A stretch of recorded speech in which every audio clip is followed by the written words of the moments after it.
Good day everyone, and welcome to the presidential hustings for the Liberal Democrat Party. My name is Isabel Parasram, and to my left is Christine Jardin, Hello. who is one of our candidates, as well as Mark Pack, who is the other. I'd just like to thank you for being with us, and I'm welcoming everyone who is live online, as well as those who will be watching later on YouTube. So thank you for taking the time to spend with us.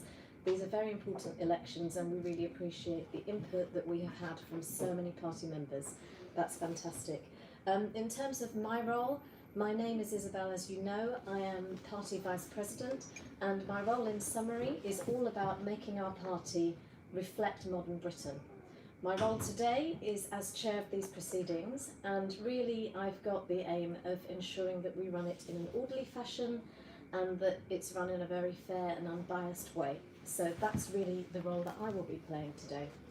The candidates, as you know, will be answering questions and also providing statements in terms of what their positions are. So what will happen, just to explain the proceedings so that everybody's aware, is that there will be an opening statement by each candidate of 6 minutes, and we have drawn lots as to who will go first. So who will that be? Me. Christine. Brilliant. So it'll be Christine, and so they will have up to 6 minutes each to be able to state what they want to as an initial introduction, and then I have here a list of wonderful questions sent in by you, our members, and we've chosen some that reflect the broad range of questions that have been sent in, covering various topics that we think will reflect the things that people want to be discussing with these presidential candidates. So thank you to everyone who's put time in to send questions in.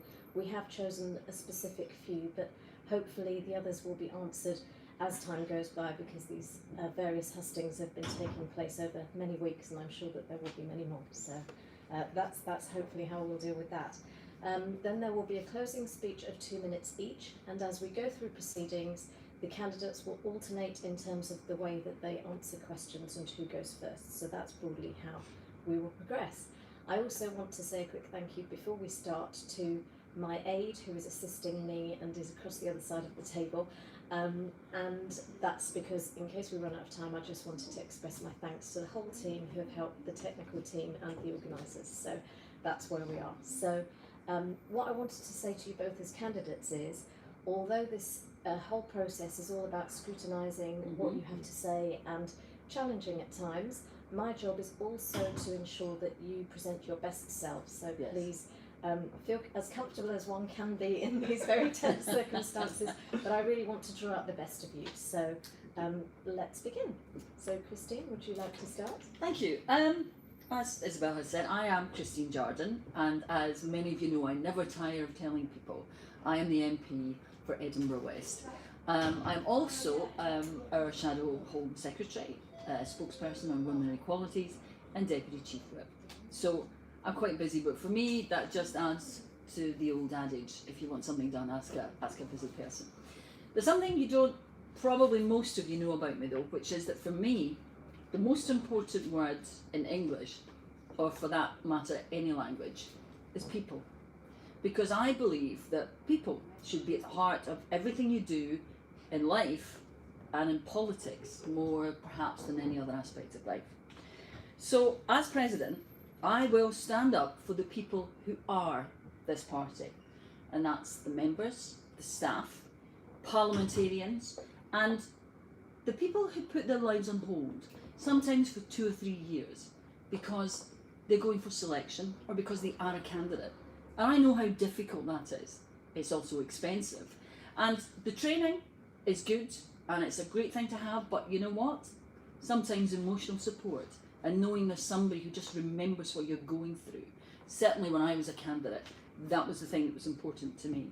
So that's the kind of the president I want to be. Not the leader, nor the chief executive. We have both of them already. They have jobs to do. For me, the president is someone who is the link between all of those people that I just mentioned, the members, the parliamentarians, the candidate, the leader, and the chief executive and the staff. And they have to communicate the views of those people at the centre of the party to the leadership. And as we're growing and we have more MPs and more members, I think it's increasingly important that the person who takes on that role is right at the centre of it every day, who can provide that bridge, who can communicate between the members, the board, and the leadership, because that's vital. We all have to work together. We have a vision of Britain which people are increasingly coming to. They're increasingly recognising that we are demanding better for them. But if we're going to deliver that properly, we have to make sure that we are all working together, and that the President isn't off in some corner and furrowing their own plough and thinking this is the way we should be doing it. They are being the link between all the other people in the party, standing up for the membership, making sure that the membership's voice is heard at every possible opportunity. Now, I've run organisations before. I was the head of the Press Association in Scotland. I ran the BBC in Edinburgh. I've run a practical journalism course in one of the largest universities in Scotland. I know what it takes to run an organisation, and sometimes what it takes is to stand back and let the other people do their jobs. They're the experts in campaigning, in press, in strategy. They're the experts. Just ensure that they have what it takes for them to do the job, while the parliamentarians do the job across the road, but always in the full knowledge of what all those other parts of the party want and what they need.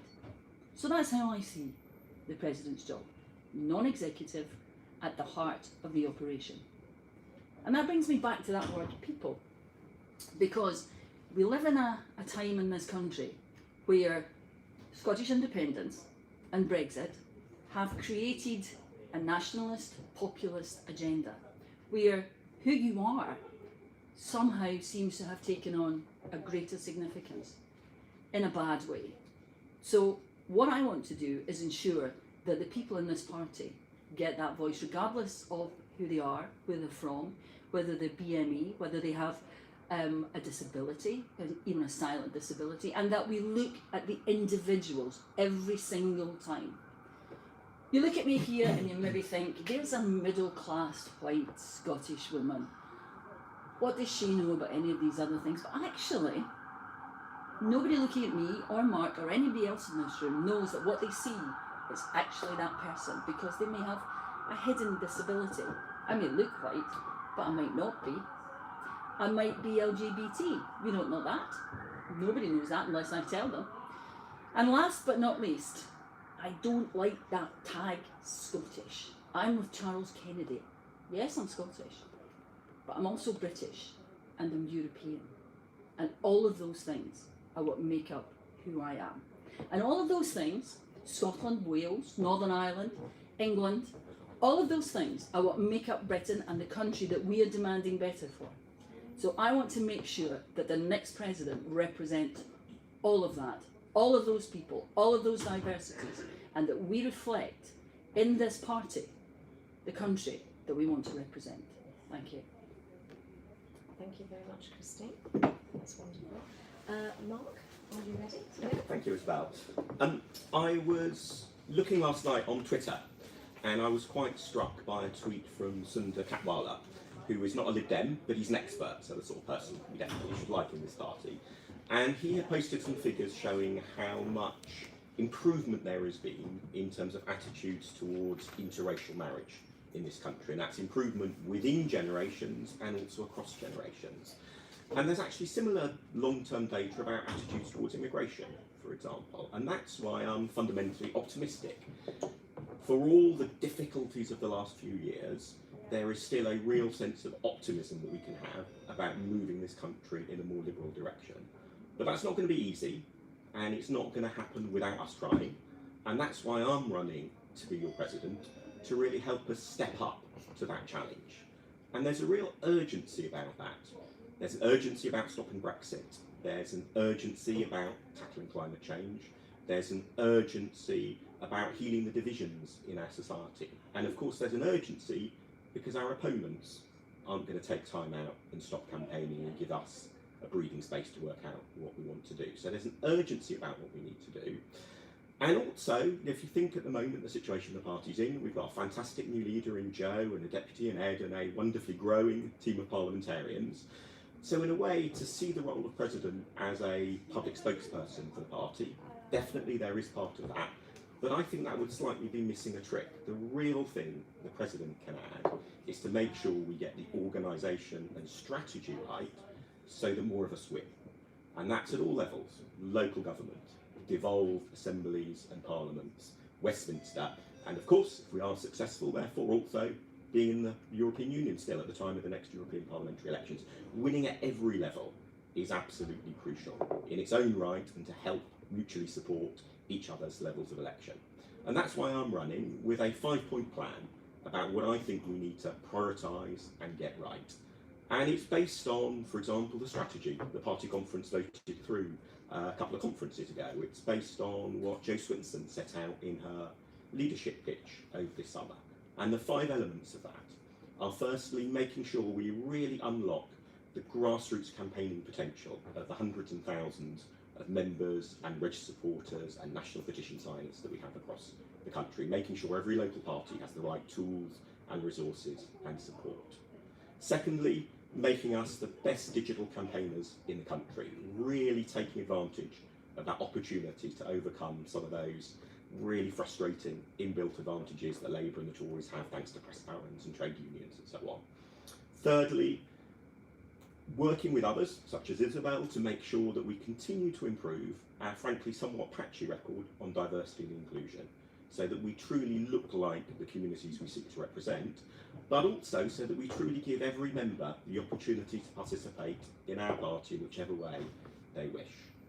Fourthly, making sure that we get the party finances right. We have this unfortunate habit of having a financial crisis in the party every few years, and we really need to fix that for the long term. And then finally, and most importantly, always being that voice for party members, listening to members, making sure that your views are heard and respected when key decisions are being made. Now, to deliver that plan, it's ambitious, absolutely, but I think you can also look at my track record. To deliver that plan, you need somebody who really knows the party, and I've been a local party officer, I've been a regional party officer, I've served on state executives, I've served on federal party committees, I've been a party staffer at HQs, so I do really know the party and how to make change happen.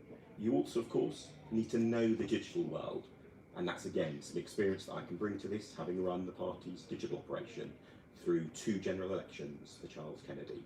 And of course, you also have to really know campaigning, and I mean, I could literally say I've written the book on that. But it's not just the experience that I've got that you can look at, it's also my track record at working successfully and collaboratively with others to bring about change in the party. Perhaps the biggest and most striking example of that is creating, after our 2015 debacle, the core vote strategy with David Howarth. Very controversial in its time, but successfully sold in across the party, and it's been a key part of our recovery since. Or championing the creation of the registered supporter scheme, now in place and successful and growing. Or, for example, when the London Assembly was first created, working with colleagues to make sure that right from day one we had gender balanced selection rules. It's always easier to introduce those for a new system than something where you've already got lots of incumbents who might not like changes in the rules. So you can look at that record that I have of delivering change in the party, of making our party more successful. And that's my pitch to you as president. If you elect me to this job, it will be my only role in the party. It will be the thing that I will be able to be focused on 100%, making sure that we get the organisation and strategy right to support Jo, to support her parliamentary colleagues like Christine, and to support every campaigner at whatever level of government all around the country. So if we can get that right, even more of us can win, and even more of our policies can be enacted. Thank you. Thank you very much, Mark. So both candidates take a deep breath. Ready for the questions. I actually think that's the hardest part, actually, remembering a speech that long. So hopefully you'll enjoy the questions because they're quite varied, and I think it gives you a chance really to think on your feet and really kind of express yourselves from where you're at. So let's begin. So the first question is from Jen Yockney from Manchester Gorton, and her question reads as follows. Our current president has been remarkably visible at most of the regional and state conferences. Can we look forward to seeing you at those around the country over the next 2 years, and perhaps the SAO conferences as well?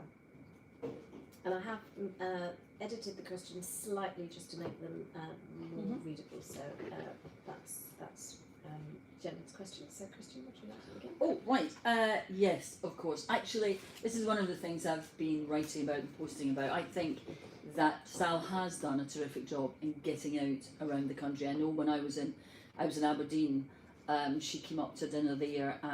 When I was campaigning in Edinburgh, she came there, and I remember when I was, and I've been on the executives in all these places, when I was in Eastern Bartonshire, Ross Scott came. So it is vital that the president gets out, meets the members, and goes to the regional conferences, yes, but not just the regional conferences, goes to the party dinners, goes occasionally to executives to hear what they're talking about. And what I would want to do as president is have surgeries at those conferences where I'm there specifically for members to come and tell me what they think, for SEOs to bring their views to me. And I think it's more important than ever that we include SEOs and bring them into discussions, because we've learned that it's very easy to overlook something that if you don't ask an SEO, you haven't thought about it, because they are the ones with the knowledge. So I would get out more, I would get to those regional conferences, yes, but also I would have those surgeries. And I would just think that I would get out just for the sake of it. I love campaigning. I was out on Sunday morning in Edinburgh before we had the Hustings there. And if I don't get out campaigning in a week, I start to get jumpy. I love knocking doors. And I think part of the president's role is to help you knock doors as well, to get out there with you and deliver on the streets. Thank you for that, Christine. Mark? I guess my answer is quite similar to Christine's, in that absolutely yes, this is a key part of the role of party president. I already have a track record of regularly going to do training sessions and talks at regional conferences across England. I was at, for example, as well, the Scottish Conference earlier this year, and just a couple of weeks ago going to do a training day in North Wales. So I would absolutely expect to not only continue but probably expand that record of travelling around the country and meeting party members. And I found it really useful in my last nearly 3 years now on the federal board, because so often what you hear from those gives you a much better insight into what it is that really sits behind some of the issues that come up for discussion at the federal board. So for example, when we were doing the work on improving the party's disciplinary processes, having heard from all sorts of people with different experiences of how the old processes work, was really valuable insight, and I absolutely wouldn't want to lose that. The one other thing I would add is that for many members, actually going to party events like that is not really part of their experience of party membership, and therefore it's really crucial, and I would continue to engage with members actively online in things like the excellent Lib Dem Newbies Facebook group, for example, because that's another way of reaching as many members as possible. So that's the long version of the answer. The short version of the answer to your question, Jen, is yes. Thank you very much, Mark.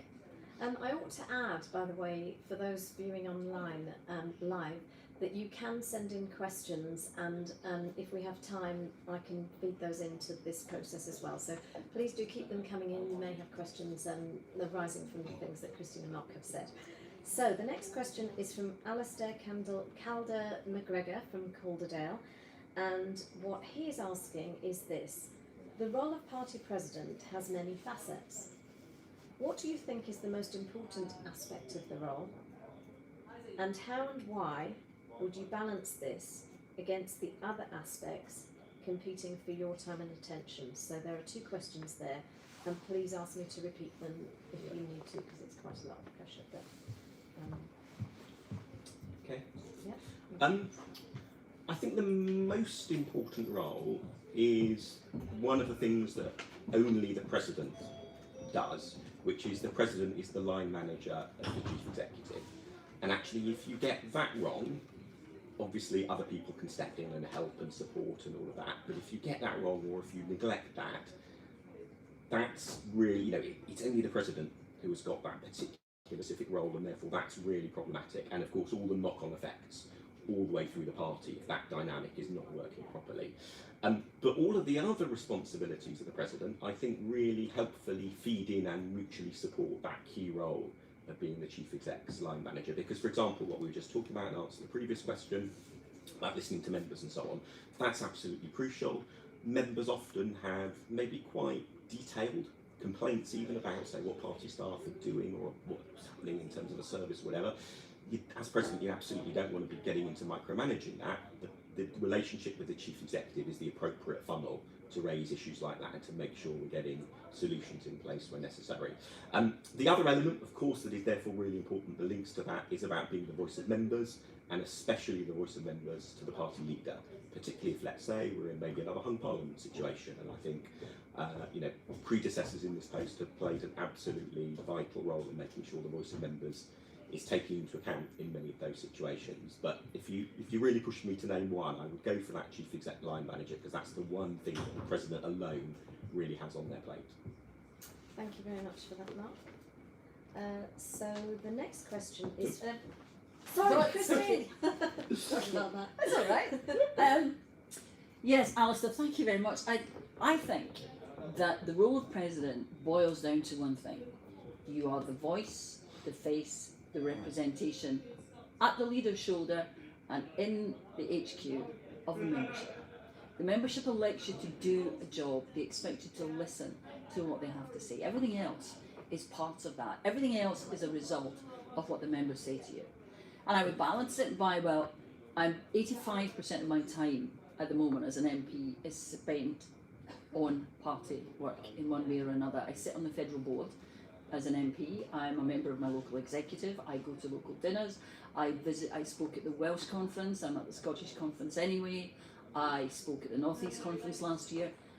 All of that feeds in to this knowing what the membership is saying and passing it on to the leader, sometimes in terms the leader doesn't like to hear. And that's where I think that it's important that you are at the heart of that decision-making process as president, naturally. That you don't have to make your way into it or whatever, that you're there and you can say to the leader in terms which they may not like, actually no, the membership won't go with that. And if you've any doubt about that, I would look at my track record. Look at the number of times I've spoken in difficult or controversial debates. And I've disagreed with the leadership. I've spoken in difficult debates in Parliament where it might not have been what the party in Parliament thought, but we listened to what the members said because we'd been out there and we'd been at a conference and we'd taken the time. But more importantly, we need to keep that communication up. And I would balance everything by seeing it through the prism of, is this what the members want? Thank you. Thank you, Christine. That was actually a deliberate test on my part to see how you would react to me asking a question at the wrong time. So the next question is from Geeta Gordon from Blackpool, and her question is, as president, how would you help developing constituencies during non-general election times? Constituencies that might not usually cross the president's radar.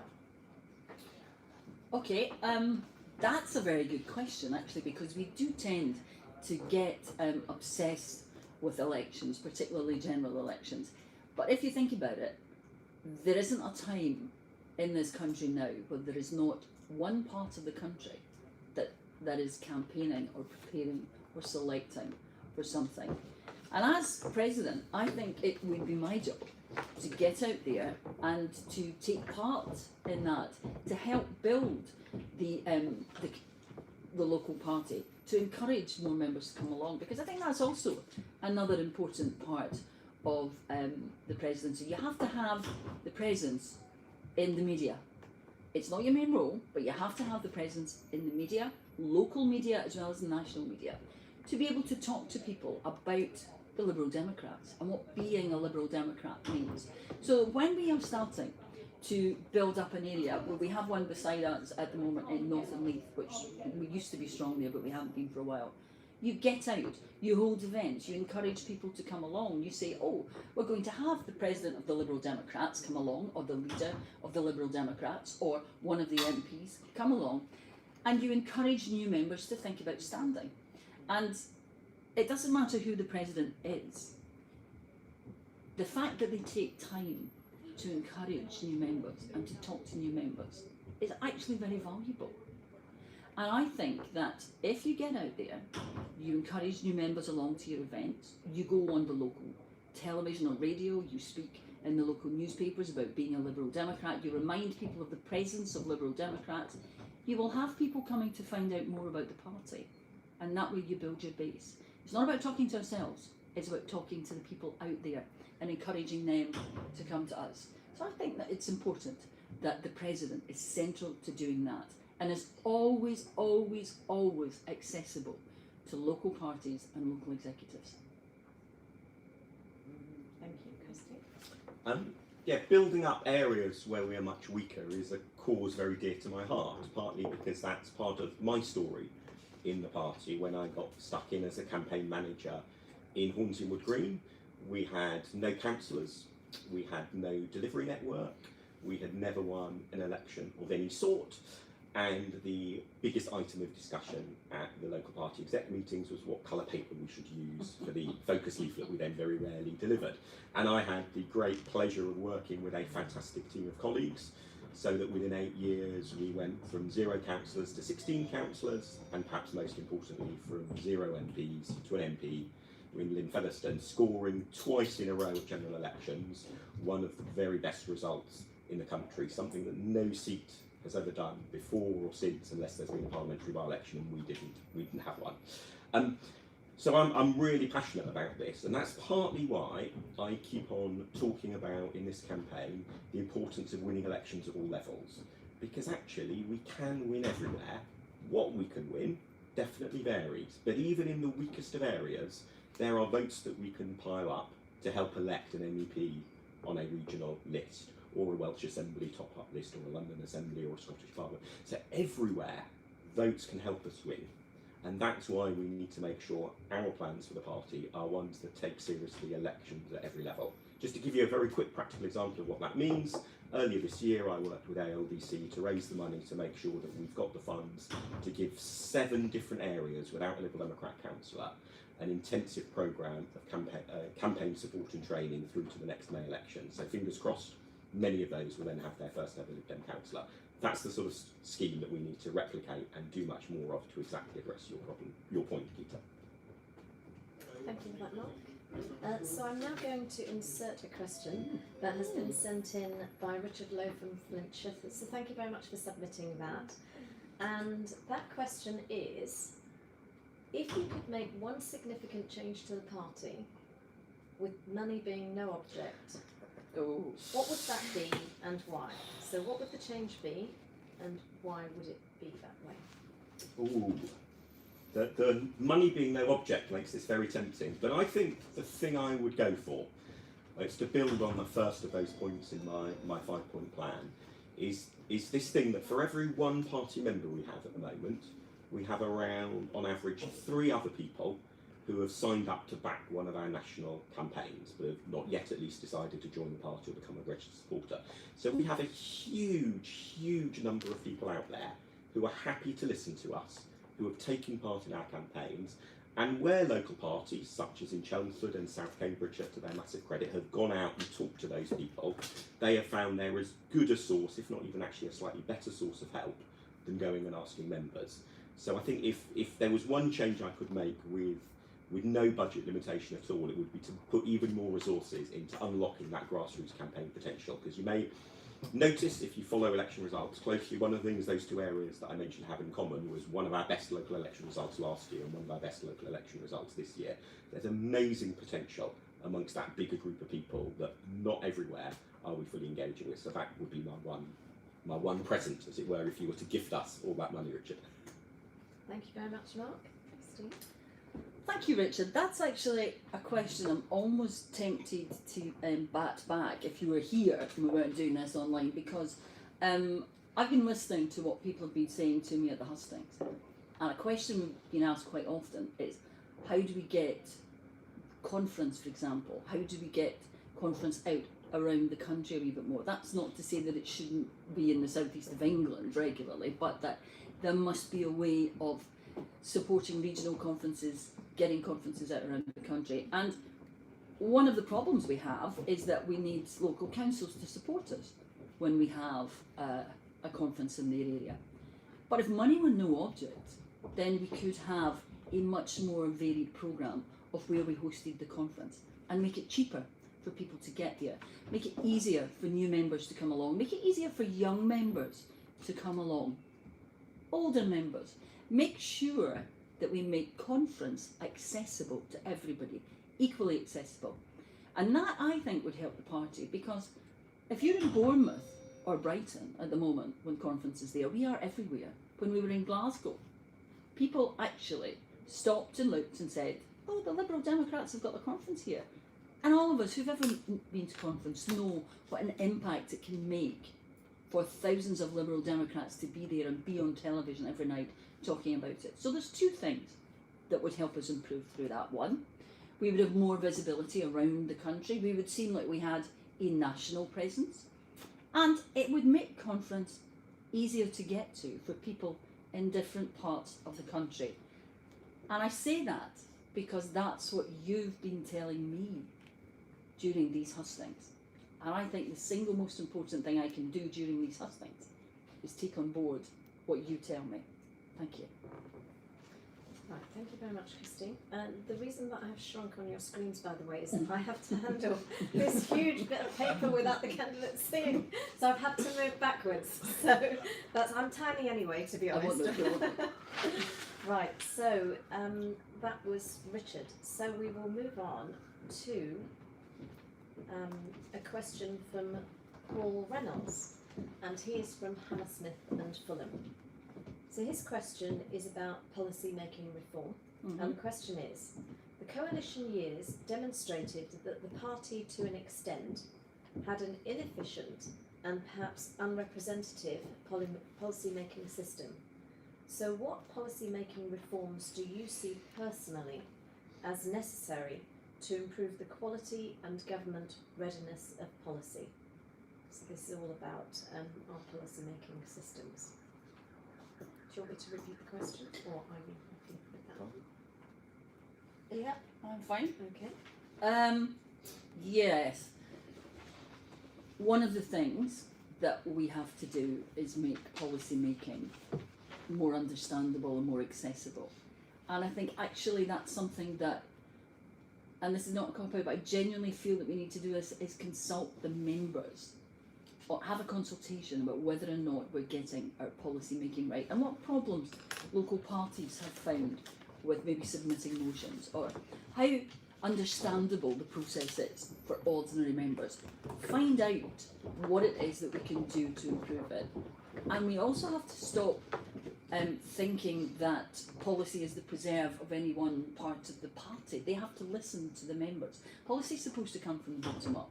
So, if you'll pardon the pun, I think our policy on how we make policy also has to come from the bottom up.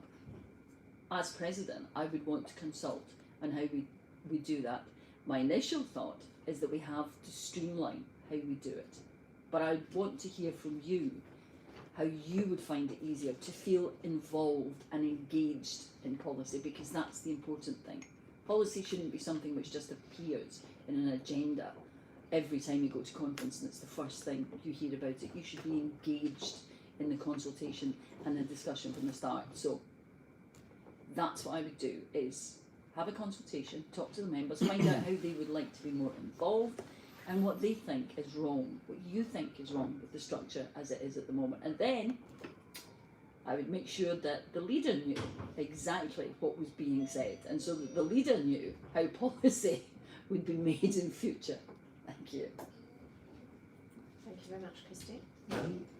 The democratic elements of our policy making process are really important, and they're something that make us different from most other parties and something that should give us a source of pride. I think it's also fair to say that it can be quite difficult, confusing, even expensive as well, to get involved in our policy making process. So, for example, we have a really good drafting advisory service that if you've already got to the point where you've got a draft motion for conference, there are some really good dedicated volunteers from Federal Conference Committee and so on who will help you get the final bit of the wording right and give some advice on that. But that advice only kicks in really quite a long way into the process of getting stuck in and thinking about policy and knowing that there's a conference and what motions are and so on. So what I think we need to do is to take many of the good things that both the Conference Committee and the Policy Committee have done in the last few years to open up the system and make sure we extend those earlier stages of the process. So for example, when I was on the Policy Committee, I think one of my smaller but quite helpful achievements was persuading colleagues that we should start advertising to the whole membership when a federal policy working group chair was going to be appointed. So we didn't already have to know somebody in Westminster to be thought of for the post, but anyone could apply for it. Really helpful little reform. However, again, you have to be quite into the party for that to be useful. So I really want to see us make those earlier stages of the policy process much more open, much more involving, both because for new members, you've got to start somewhere.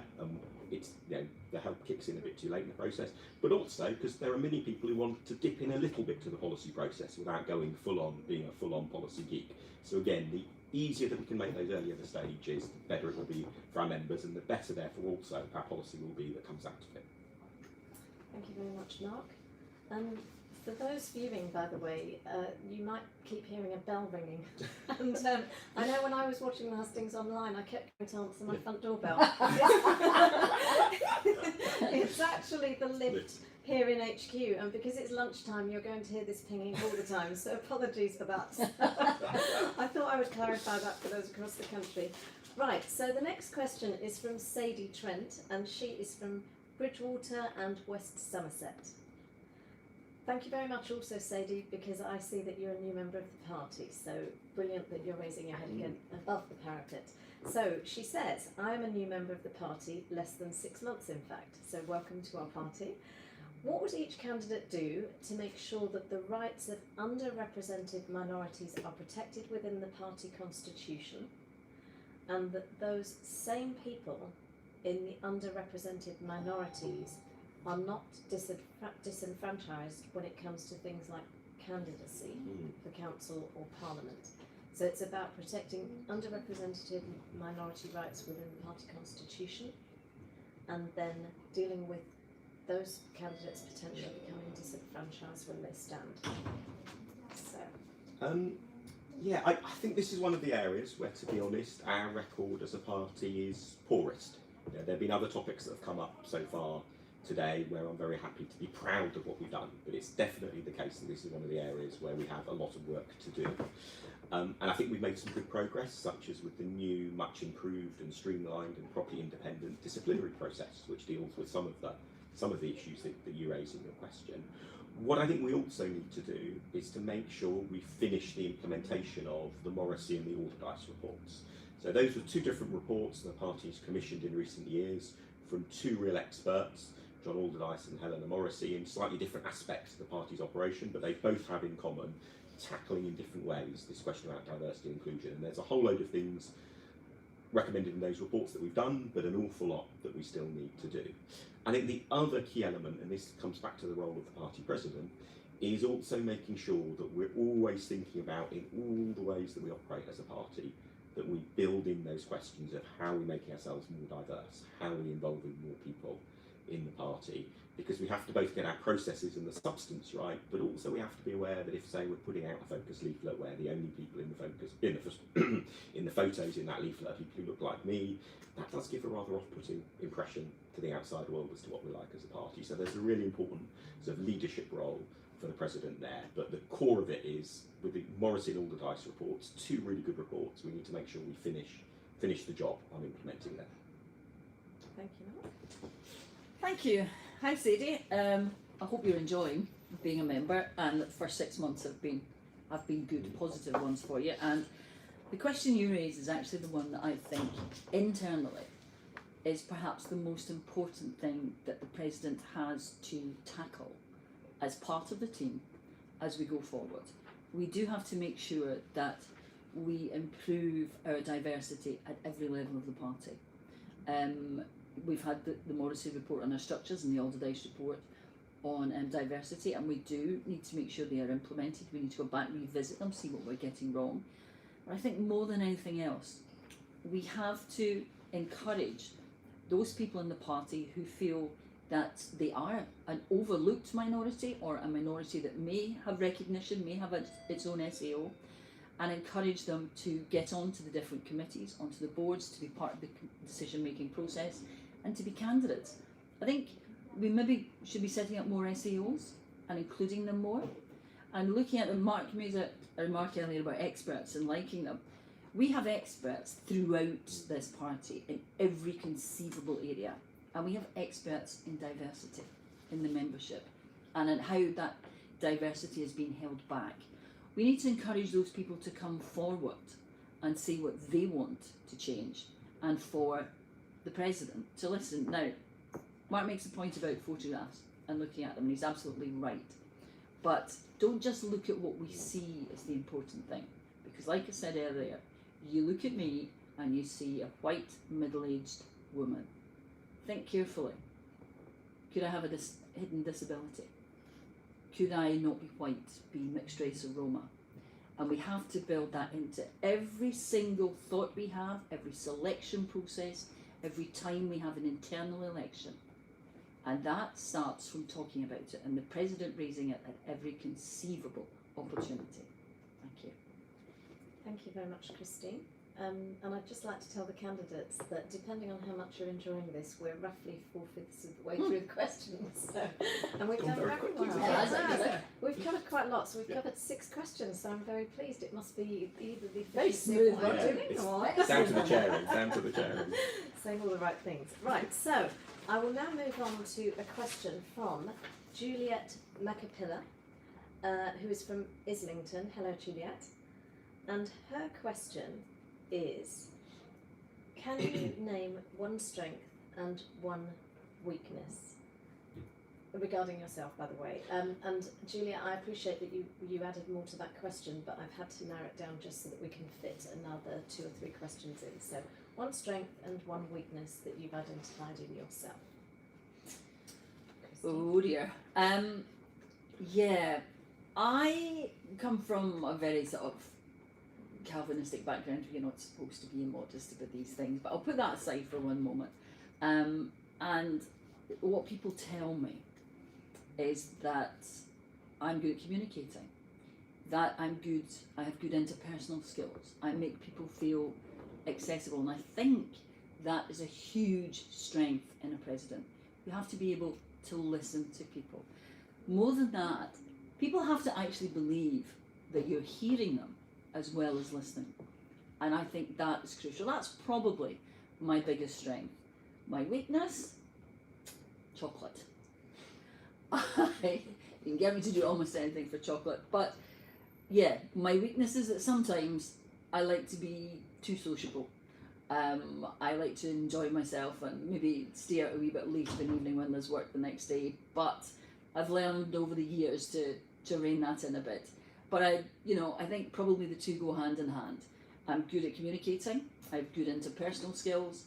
Sometimes that makes me stay out a wee bit late because I have a weakness for enjoying myself. But that's unfortunately just who I am. Thank you very much, Christine. Mark? Yeah, I guess in a way my strength and weakness are combined in a comment somebody made to me after I'd gone to speak at a Lib Dem event a few months ago, where they said, Mark, you're the sort of person who doesn't very often get a standing ovation, but I guess almost always gets invited back to do a talk again. By which I think they meant that I'm not saying the Tim Farron League when it comes to that ability to really move people's emotions when you speak. I don't think anyone has ever jumped up to give a standing ovation mid-speech for me, and I suspect I will, to my dying day, that probably will not happen. But the strength I think that I have that's particularly relevant to this role is that huge level of knowledge about political organisation and campaigning and digital and strategy and so on. So absolutely, if there was maybe a fundraising auction at your local party, definitely there are other people you would pick well ahead of me to be the auctioneer. My top tip, by the way, would be if you can get Don Foster, because he is amazing at that. But definitely lots of people in the queue ahead of me. But I think the strength that I've got is one that would be quite well suited to this role, about that understanding and knowledge and experience. I'm also glad I got to go second. It's a bit easier on that question, wasn't it? No, not really. No. I know my weakness. Right, thank you for that, Mark. So the next question that we have got is from Leslie Hurst, and he's from Ealing. So, how would you plan to drive the introduction of a true 21st century democracy, rather than the existing system, which, in his opinion, favours the less than 5% of members who are either able, willing, or interested in attending party conferences? So, do you want me to repeat this question? No, that's fine. Or will you absorb that? Yeah. Okay, lovely, Mark. Yeah, party conference, the federal conference, is really important. It's a really crucial part of our internal process. And there is, I think, even in these sort of modern technological days, a real advantage often of having people in the same room in terms of that back and forth and compromise and adjustment and so on that you can get. So I think conference is really crucial.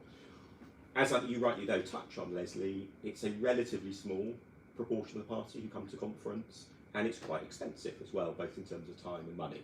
So how do we improve this? Well, one is, I think we should get much better at having more members who live near where conference is taking part being able to come to conference. Because at the moment, for example, even if you want to come to conference just for a day, we sell you a whole day ticket. That's quite a big commitment to make. We don't say, oh, actually, you know what, you could come to conference just for the leaders' Q&A. That will be a really nice way in to bring in a lot more people, to get maybe some more people in the habit of going to conference. So there's one area around getting more people into conference.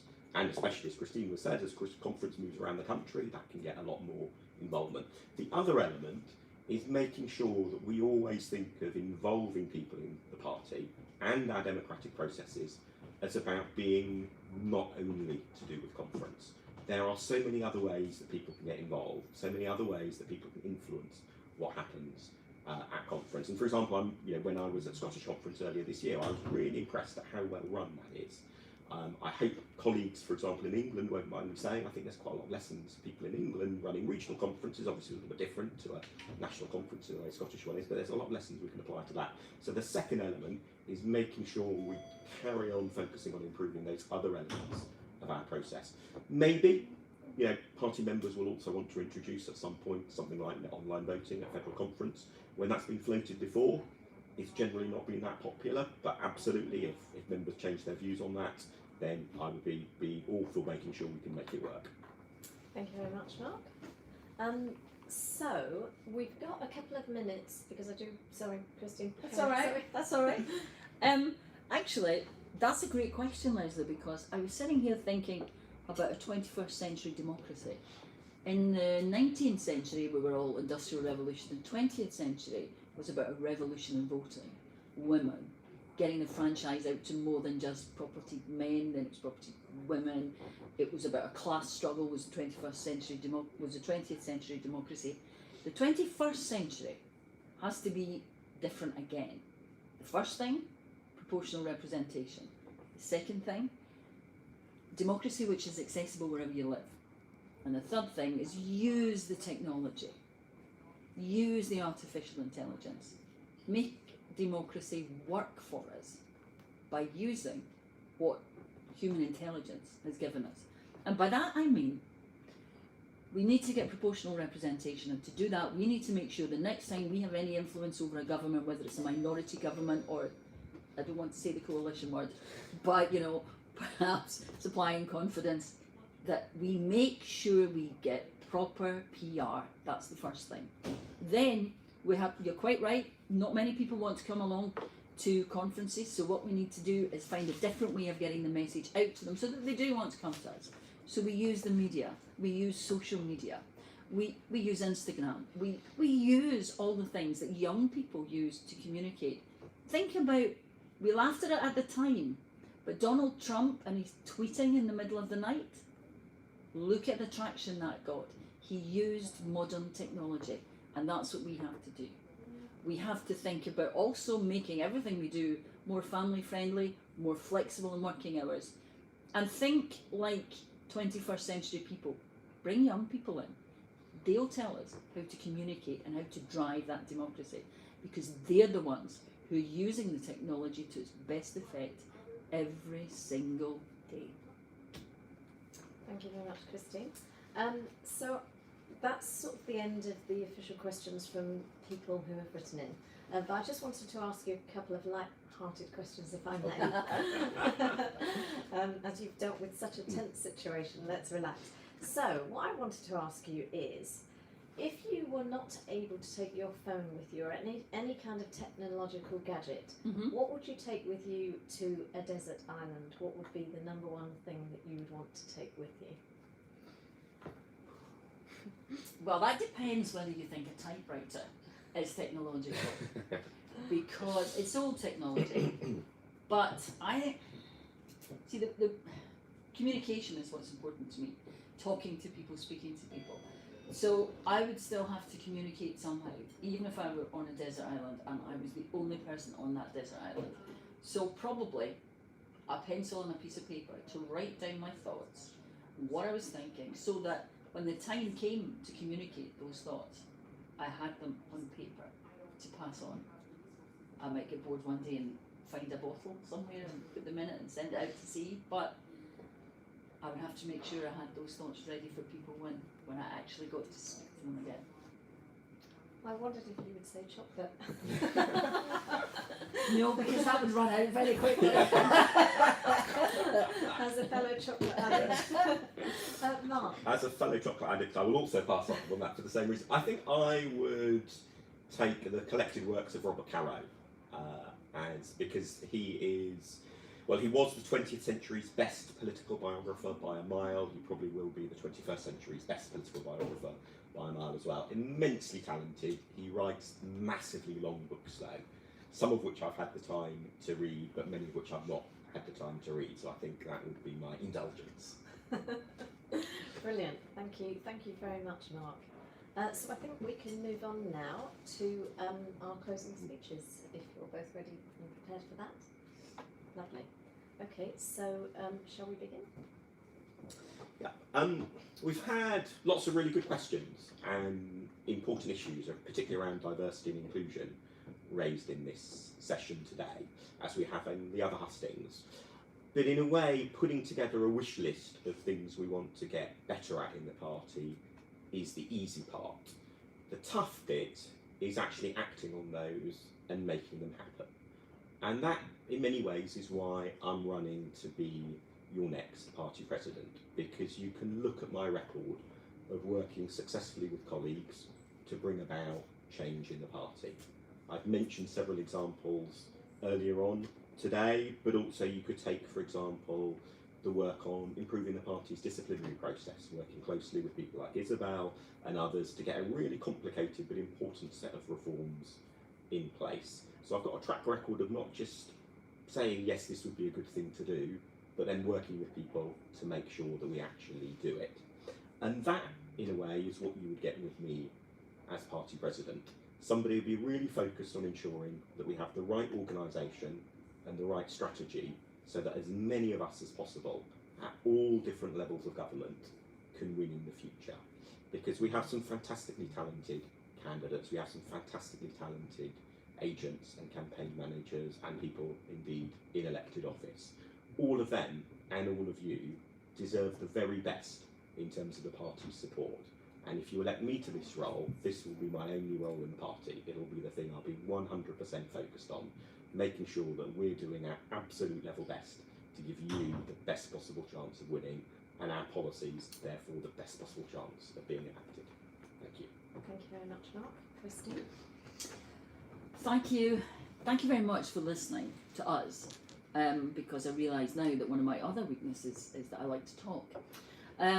But thank you, because I think it's important that when you make your choice, you have had the chance to hear what we think about your views. And that's important. It comes back to the communication again.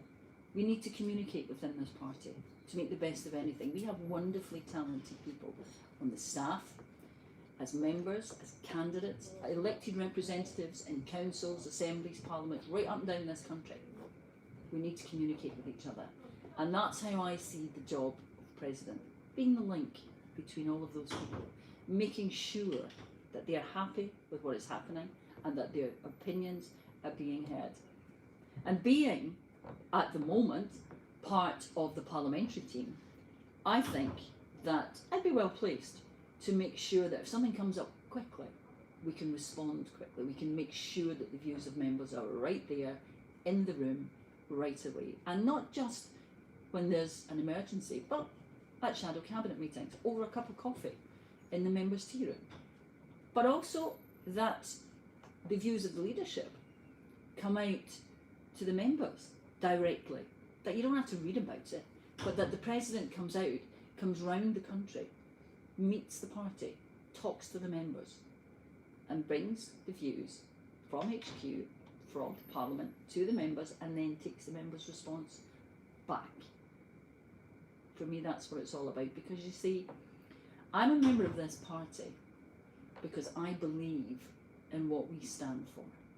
And I want to make sure that all the people out there at the moment who feel homeless politically because the Labour Party's let them down or the Conservatives are just ignoring them and are going to damage them with Brexit, they want their voice heard too. And I think we can be that voice if we get it right, and that's what I want to do. Thank you. Thank you very much, Christine. So it only remains for me now to thank all of those who helped to set all of this up. So I'm just looking off camera at our aides who have been here, and we'd just like to express our appreciation. But let me also thank Jen, Alistair, Geeta, Richard, Paul, Sadie, Juliet and Leslie, who all had their questions read out, and to the many others on this huge list that I've been trying to handle who haven't had that opportunity. I do hope that as you both go around the country and you know, on your travels, you're able to deal with some of the other questions that will come up. And I'd like to say thank you to you both. I'm aware that this is a very precious situation, and that you must be exhausted having, you know, been dealing with Hustings like this for some period of time. So thank you for the time and the effort. I know how much effort that you put into this. I can see your notes and I can feel the thinking that's going on. Doing, it's worth doing properly. And finally, thank you to all our viewers. It's great that you've logged in online, and if you're watching later on YouTube, we just appreciate the amount of input that has come in from party members in terms of this. This is such a historic moment in time, and the person that we choose is going to be very significant going forward. And thankfully, we have got two of the best candidates that we could possibly have asked for. So I wish you both the very best going forward. Regardless of whether you win or not, I will look forward to working with either of you. Thank you. Thank you very much.